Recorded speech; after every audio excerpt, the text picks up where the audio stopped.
Hello everyone, welcome back to my channel. तो आज की वीडियो में हम डिस्कस करेंगे कि कैसे हम एसएससी जेईई 2022 को 4 मंथ्स में अच्छे से प्रिपेयर कर सकते हैं एंड ऑल्सो हमें कौन सी बुक फॉलो करनी चाहिए या हमें कौन सी टेस्ट सीरीज़ लेनी है या फिर हमें शॉर्ट नोट्स कैसे बनाने हैं। इन सारे टॉपिक पर आज हम डिस्कस करेंगे। ओके, तो जैसा कि एसएससी ने कुछ दिन पहले ऑफिशियल अपडेटेड कैलेंडर रिलीज़ किया है जिसमें मेंशन किया गया है कि एसएससी जेईई 2022 का प्री जो होना है वो इसी साल नवंबर तक के हो जाएगा। लास्ट एग्ज़ाम जो 2020 का हुआ था उसके बाद 21 का होना था, जो कि एसएससी ने स्किप कर दिया है। मे बी 2022 में ही मर्ज कर दिया होगा उसकी वैकेंसी को। फ़िलहाल अभी एग्ज़ाम के लिए हमारे पास 4 मंथ्स रह गए हैं। तो अभी एग्ज़ाम के पैटर्न के बारे में या सिलेबस एंड कट ऑफ के बारे में मैंने अपनी प्रीवियस वीडियो में डिस्कस किया था, आप चाहें तो उसको देख सकते हैं। एंड ऑल्सो इम्पॉर्टेंट आपके सारे सब्जेक्ट होंगे, क्योंकि अब ऐसा नहीं है कि 4 या 5 सब्जेक्ट पढ़ के ही एग्ज़ाम क्लियर हो जाएगा। सारे सब्जेक्ट को एसएससी टच करता है, तो इम्पॉर्टेंट सारे ही सब्जेक्ट हैं आपके लिए। कोई भी सब्जेक्ट आपको छोड़ना नहीं है, सारे ही को अच्छे से पढ़ के जाना है। मेरे अकॉर्डिंग मैंने अपना ये सब्जेक्ट प्रेफरेंस बना रखा है 3 ग्रुप में, तो मैं इस तरीके से पढ़ती हूँ। आपका अपना अलग हो सकता है जैसे आप पढ़ना चाहें। और क्विक रिवीजन के लिए आप चाहें तो मैराथन सेशंस देख सकते हैं, यूट्यूब पे बहुत सारे पढ़े हैं। मैं तो संदीप सर का ही देखती हूँ। सबसे पहले अपने एक सब्जेक्ट के अकॉर्डिंग दिन को डिसाइड करिए कि कितने दिन में आपका एक सब्जेक्ट कंप्लीट हो जाएगा। आपको इसी तरीके से सारे सब्जेक्ट को रिवीजन करना है और एसएससी के प्रीवियस ईयर लगाने हैं। उसके बाद आपको अगर टाइम मिलता है तो आप और कोई ऑब्जेक्टिव बुक लगा सकते हैं। इसके बाद नॉन टेक्निकल की बात करें तो उसमें रीजनिंग आता है। रीजनिंग के लिए आपको ज़्यादा कुछ नहीं करना है। सबसे पहले तो आप प्रीवियस ईयर क्वेश्चंस लगाइए और प्रेफर करिए कि आप उसको टाइम के साथ लगाएं। फिर आपको उसमें पता लगेगा, एक तरीके से आपको उसमें पैटर्न समझ में आएगा कि किस टाइप के क्वेश्चंस एग्ज़ाम में आते हैं। तो आप उसी के अकॉर्डिंग अपने प्रैक्टिस करिए। उसके बाद अगर आपको किसी भी टॉपिक में प्रॉब्लम आ रही है तो उसको आप अलग से उस टॉपिक को आप यूट्यूब से पढ़ सकते हैं।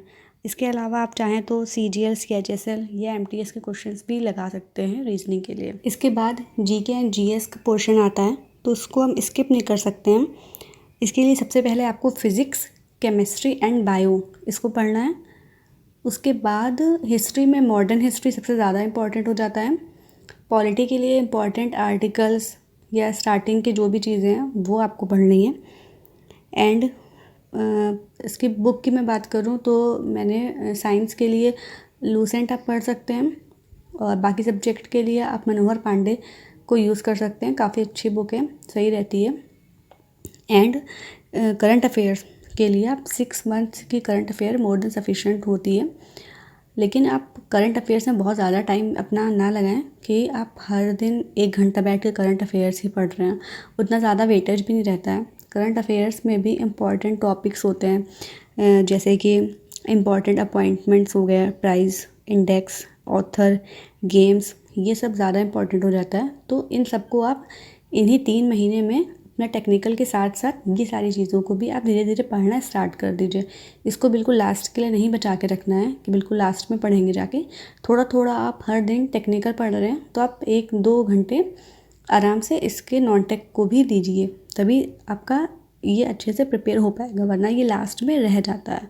और इसका वेटेज भी सही रहता है। रीजनिंग में भी आप अच्छा स्कोर कर सकते हैं अगर आपने अच्छे से प्रैक्टिस करी है। तो टेक्निकल के साथ साथ आप नॉन टेक्निकल पर भी अच्छा ध्यान दीजिए, तो ही आपके नंबर अच्छे आ सकते हैं। इतना सब कुछ आपको आपके सितंबर लास्ट तक के कंप्लीट करना पड़ेगा। एंड लास्ट के 1 मंथ में आपको सिर्फ और सिर्फ रिवीजन थ्रू क्वेश्चंस करने हैं। एंड अगर टेस्ट सीरीज़ की बात करें तो मुझे सबसे सही टेस्ट सीरीज़ टेक्स्ट बुक ही लगती है, जो कि सबसे बेस्ट है। उसमें आपको प्रीवियस ईयर भी मिल जाएंगे एंड आपको मॉक टेस्ट भी मिल जाएंगे। फिर आपको एक फुल मॉक टेस्ट देना है, उसके बाद उसको अच्छे से एनालिसिस करना है। एंड आपको उसमें सबसे ज़्यादा इंपॉर्टेंट वही है कि आप उसको किस तरीके से एनालिसिस करते हैं और कितने अच्छे से कर रहे हैं। वैसे मॉक देने का कोई सेंस नहीं रह जाता अगर आप उसको फिर बाद में देखते नहीं है कि आपकी क्या गलतियाँ हुई हैं। तो जो भी क्वेश्चंस आपके रॉन्ग हुए हैं उसको आप अपने शॉर्ट नोट्स में लिख सकते हैं, या जो आपसे नहीं बन रहे हैं, जैसे कोई वैल्यू आपको याद नहीं हो रही है या कोई फॉर्मूले गलत हो जा रहे हैं या भूल जा रहे हैं, तो ये सारी चीज़ों को आपको शॉर्ट नोट्स में लिखना है और उसको बार बार रिवाइज़ करना है पर डे। सिविल की गोली हैंडबुक मुझे काफ़ी सही लगती है। आप उसमें भी अपना लिख सकते हैं आपकी जो भी दिक्कत, मतलब जो भी आपको चीज़ें आप बोल रहे हो या आपको कोई नई चीज़ दिख रही है तो आप उसमें भी अपडेट करते रह सकते हैं, क्योंकि फिर लास्ट में आप उसी से रिवीजन करेंगे। लास्ट में आपके पास इतना टाइम नहीं रहेगा कि आप पूरा सब्जेक्ट अपना रिवाइज़ कर पाएँ। तो उसके लिए आपको शॉर्ट नोट्स या फिर हैंडबुक, इसी की हेल्प से आप रिवाइज़ कर सकते हैं। और हाँ, किसी भी हैंडबुक को आप सिर्फ रिवीजन पर्पस के लिए ही यूज़ कर सकते हैं। पहले आपको अपना फुल सिलेबस पढ़ना पड़ेगा, उसके बाद आप उसको रिवीजन कर सकते हैं हैंडबुक से। एंड आपके जो भी क्वेश्चंस गलत हुए हैं या जो भी आप भूल रहे हो उसको आप मार्क कर सकते हैं हैंडबुक में ही, और उसमें ही आप लिख सकते हैं। आप जो जो चीज़ें आपको उसमें लिखनी है, अपडेट करते करते उसमें बहुत सारी चीज़ें हो जाती हैं, तो लास्ट में पढ़ने के लिए आपको काफ़ी हेल्प उससे मिल जाती है। एंड इस तरीके से आप अपने पूरे मॉक टेस्ट लगाइए, उसमें अपनी गलतियाँ देखिए, जो क्वेश्चंस आपसे गलत हुए हैं उसको बार बार रिवाइज़ करिए, फॉर्मूले को लिख लिख के देखिए, उसी से वो आपको याद भी हो जाएंगे। और इसी तरीके से आप अपनी पढ़ाई करिए। आई होप आपको इस वीडियो के थ्रू कुछ हेल्प मिली होगी। एंड अपनी स्टडीज़ अच्छे से करते रहिए और अपने एंड गोल से ज़्यादा अपने प्रोसेस पर ध्यान दीजिए, क्योंकि वही सबसे ज़्यादा इम्पॉर्टेंट है। आप हर दिन अगर अपना एंड गोल सोचते रहेंगे तो कभी भी अच्छे से पढ़ाई नहीं कर पाएंगे। एंड सेल्फ मोटिवेटेड रहें, खुद को खुद मोटिवेट करें, एक्सटर्नल मोटिवेशन को ना ढूंढें हर दिन, खुद पर और अपनी मेहनत पर यकीन रखें और अपनी पढ़ाई अच्छे से करें। Okay, all the best to all of you and also thank you so much. Bye.